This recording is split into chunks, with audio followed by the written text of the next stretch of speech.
people who have really good customer experience, customer engagement, that's really what separates a bank from a legendary bank. Exactly. And so I'm curious, what is your philosophy around, the customer experience within the banking system?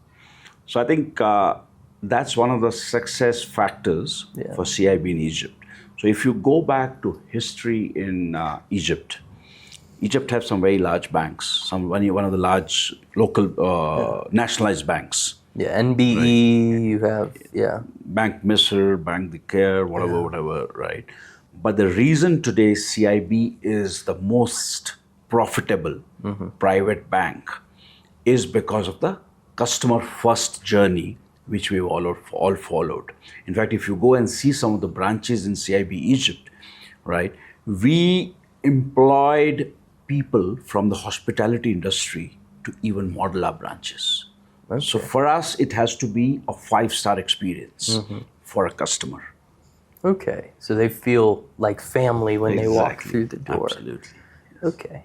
Now, earlier, you had said that this year CIB Egypt is celebrating its 50-year anniversary. Curious, what do you have planned for that? Are you traveling to Cairo for that celebration? Yes, I am. Yes. Okay. Yes. And we're taking quite a few of our customers there to make them feel like a real experience of CIB Egypt, because in Egypt, from the moment you land up at the airport, you guys are everywhere. Yes, exactly. Even the aero bridges are branded as CIB. Yeah. Right. Okay. And that's my vision for Kenya, truthfully speaking. Is to expand the brand. Exactly. Expand the customer base. And everything. Very interesting.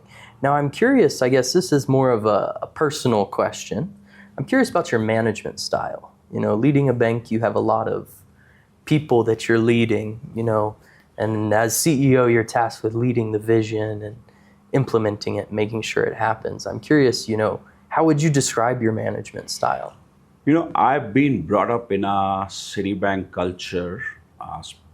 We used to have a visionary global CEO called John Reed back in the 80s and 90s.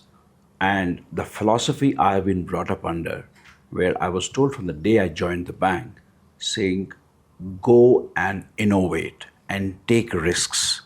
As long as it's taken with the right attitude, even your failure will not be reflecting in your appraisals. I remember once calling up my ADA director back in India and saying, so-and-so is, one of our associates is committing a fraud. He told me, Mago, why are you even disturbing me? You're paid for that. So that's my management style, where I give a lot of freedom, a lot of, leash to my people to run and drive the initiatives which they do. And I think one of the reasons where I really would say have a lot of respect for Kenya and its banking system is that the youngsters here are really bright. Not only Kenya, Africa overall. I worked for a long time in Nigeria. So if you really give a task to a Kenyan and a young Kenyan, right, they really deliver it for you. Absolutely. I think that's very unique, your management style within Kenya's banking industry. I've met a lot of banking executives. I'm friends with many as well, but I find the banking industry in Kenya is very hierarchical. And I've found, some institutions, even an expense as small as $1,000, the CEO has to sign off on it. So I think that's unique, and that's also how I manage, the Kenyan Wall Street as well, has been very much like, I'm going to empower even the intern, there you go, to make decisions themselves. That's why I put a door on my office so people can't come in as much and ask questions. Exactly.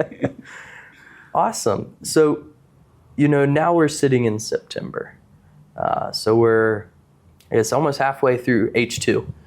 I'm curious, what excites you about this second half of the year? I think we've built up over the last 15 months I've been here, I think I've brought in a lot of local talent.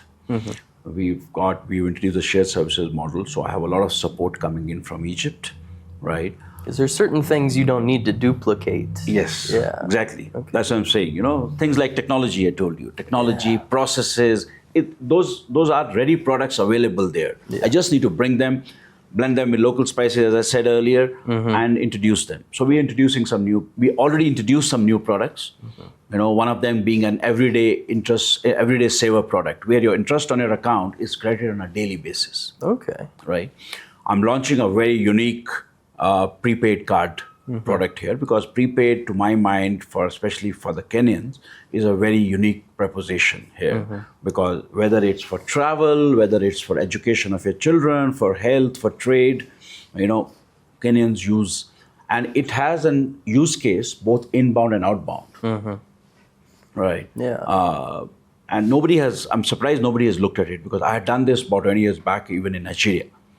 Right. And Nigeria has no tourism. And imagine this country has a huge amount of tourism. Yeah. So the opportunity is massive here. Okay, so that you can target your own customers, who may be going to Dubai on a trip, and they need a way to, you don't want to give them the company debit card, but you want to be able where they can handle. Imagine most of the wealthy Kenyans, or even upper middle class, they have their kids studying abroad in the US and UK. Yes. Right?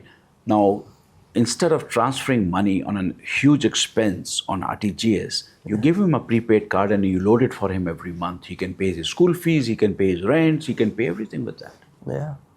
Interesting. But then also for tourists coming in, you said? Yes. So imagine you have a kiosk at the airport. So I actually faced it with, I have about 20 friends coming in from India a couple of weeks back, and they all were running helter-skelter to exchange money at the money exchanges. Yeah. Imagine if you have a kiosk out there, right? You do your basic KYC, and you hand him over a plastic, right? He loads $1,000, he spends it. It's so convenient for him. That's good. That's good. Interesting.